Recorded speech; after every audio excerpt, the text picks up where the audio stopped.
MMA, par exemple, moi, m'a remboursé tout ce que j'ai dû acheter pour me réinstaller, puisque évidemment, on n'a rien pu récupérer avant le 15 septembre. Donc, j'ai dû acheter une salle à manger, j'ai dû acheter évidemment frigo, tout, absolument tout. Et puis, moi, tous les vêtements, puisqu'on n'avait rien, on n'avait plus rien. Donc, moi, j'ai été pris en charge d'une manière correcte, si vous voulez.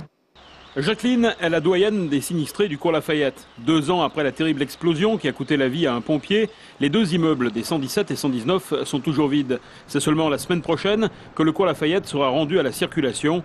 Les étais ont disparu. Dans les bâtiments, les murs porteurs ont été reconstruits, de même que les planchers. Si le préjudice matériel a été plutôt bien pris en charge, les assurances refusent toujours de reconnaître à sa juste valeur le préjudice moral des habitants. Le préjudice moral, c'est 0. Moi, par exemple, il me donnerait 2400 €. Et puis, on a voulu aller plus loin. Il a dit que ce n'était pas la peine d'assister, on n'aurait pas plus. Cela défie l'entendement de dire qu'il n'y a pas de préjudice moral. Vous avez des gens qui sont exclus de chez eux depuis plus de 2 ans. Vous avez également des propriétaires qui n'occupaient pas les appartements, mais qui les louaient et qui ont été dans des situations extrêmement périlleuses, extrêmement douloureuses.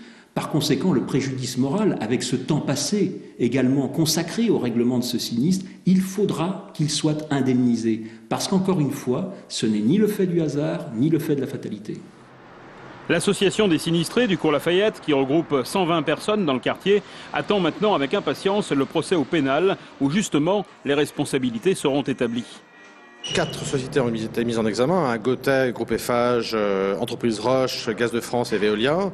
Ce qu'il y a de certain, c'est que nous attendons maintenant le procès pénal qui aura lieu, nous l'espérons, en 2011.